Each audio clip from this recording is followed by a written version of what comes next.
بسم اللہ الرحمن الرحیم۔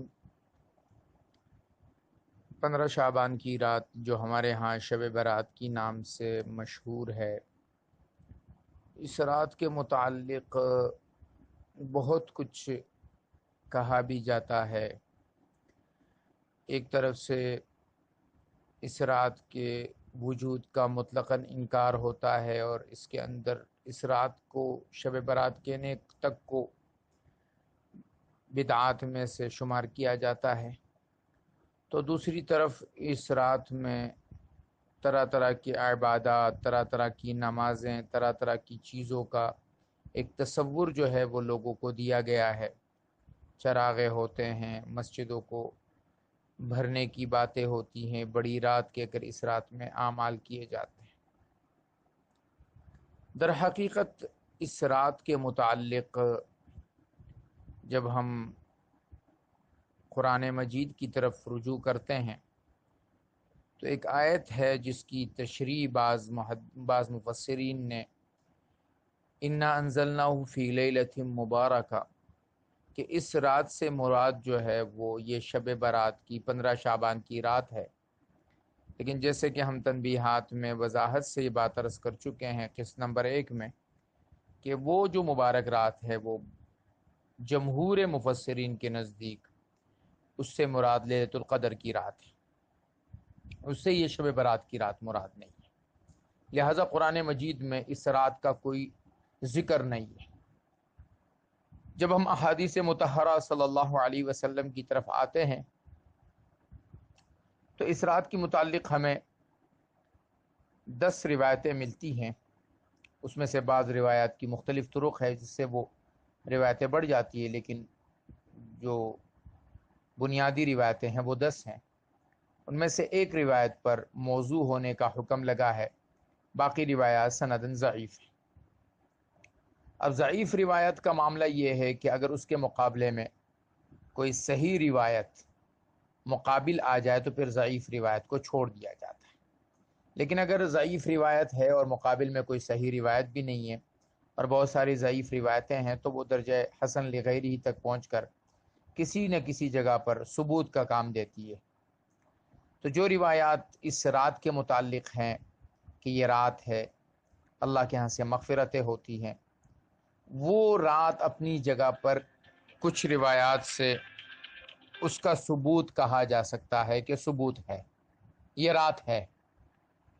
اب اس رات میں کرنا کیا ہے، اس کے لیے جو صحیح روایات ہیں اس میں یہ بات ہے کہ اللہ رب العزت مغفرت فرماتے ہیں، ہر مسلمان کی مغفرت ہوتی ہے۔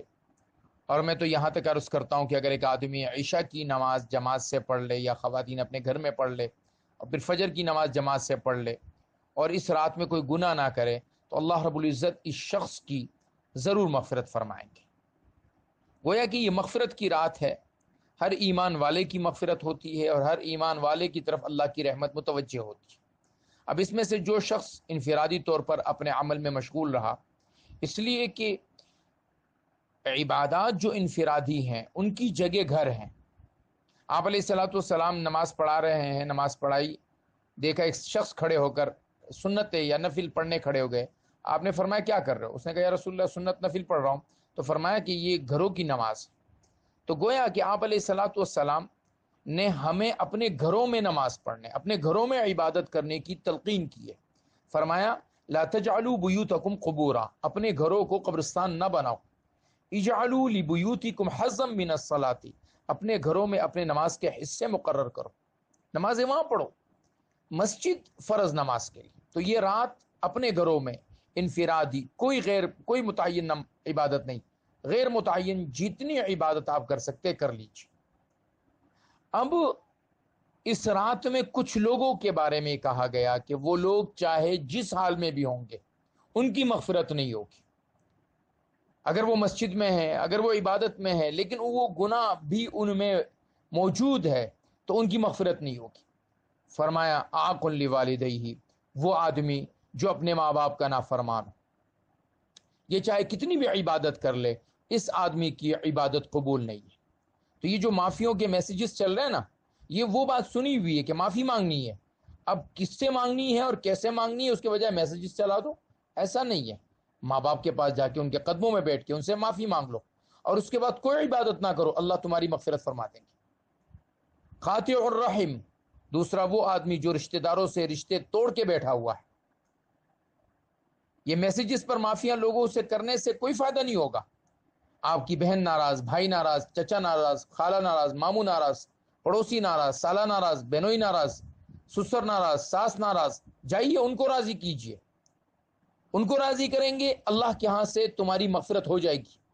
ان کو راضی نہیں کیا، ساری رات عبادت میں لگے ہوئے ہیں، اللہ کی مغفرت نہیں ہوگی.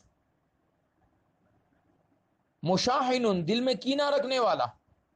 کینے کا مطلب یہ ہے کہ ایک آدمی ہے وہ کسی سے ناراض ہے اور دل میں یہ ہے کہ مجھے جب بھی موقع ملے گا میں اس آدمی سے بدلہ لوں گا، یا اس کو غم پہنچتا ہے تو اس غم پہ خوش ہوتا ہے اور اس کو خوشی پہنچتی ہے تو اس پہ تکلیف ہوتی ہے اس کو، تو یہ آدمی جو ہے یہ مشاحن ہے، اس کو حکم دیا جاتا ہے دل کا کینہ صاف کرے. اس کے علاوہ بھی بہت سارے لوگ ہیں. شرابی ہے جو پکا شرابی ہے، پکا زناکار ہے، اپنے آپ کو قتل کرنے والا ہے، یہ وہ لوگ ہیں جن کی مغفرت نہیں ہوگی. تو یہ رات اصل میں اخلاقی طور پہ اپنے آپ کو اعلیٰ کرنے کی رات ہے. یہ عبادتی طور پہ اعلیٰ کرنے کی ضرورت اتنی نہیں ہے جتنی کہ آپ کو اخلاقی طور پہ جس سے آپ کے اختلافات ہیں اس کے گھر جائیے. اور پھر میں اس پہ ایک بات کل میں نے بیان میں عرض کی تھی ایک جگہ کہ دیکھیں اللہ کے نبی نے فرمایا میں ضامن ہوں اس آدمی کے لیے جنت پہ کے کنارے کے گھر کا جو آدمی حق ہوتے ہوئے بھی معافی مانگ لے یا جھگڑے کو ختم کرتے. یعنی میں کہ کہوں یار ٹھیک ہے بھائی غلطی ہو گئی بھائی معاف کر دے. اللہ کے نبی تمہیں گارنٹی دیتے ہیں کہ تمہیں جنت کے کنارے میں کر دوں گا، دلاؤں گا اللہ سے. اور پھر فرمایا انا ضامن ببیت فی وسط الجنہ، میں جنت کے بیچ میں اس آدمی کو جنت کے گھر کی ضمانت دیتا ہوں. من ترک المراء وهو محق، جس نے جھگڑے کو ختم کیا باوجود اس کے کہ وہ حق پر تھا. حق پر ہوتے ہوئے بھی اگر جھگڑا ختم کیا تو جنت کے بیچ کا گھر ہے. تو یہ ہے اصل ان معافی اور میسیجز کی وجہ. اب لوگ اس حقیقت کو سمجھے نہیں ہیں، میسیجز پر ایک دوسرے سے معافیا مانگ رہے ہیں. اس کی کوئی ضرورت بھی نہیں ہے، جس سے معاملہ ہے جا کے اس سے معافی مانگ لے. اب اگلے دن کا جو روزہ ہے وہ روزہ ایک عام دن جتنے روزے کی حیثیت ہے. اس کی خصوصی جو حیثیت والی روایت ہے وہ من گڑت ہے. اس میں ابن ابی سبرہ ایک راوی ہے جس پر کذاب ہونے کا حکم لگا ہے، لہٰذا وہ روایت ناقابل اعتبار ہے. اتنا ہے رکھ لیا روزہ، نہیں رکھا تو نہیں رکھا. اللہ ہم سب کو عمل کی توفیق نصیب فرمائے.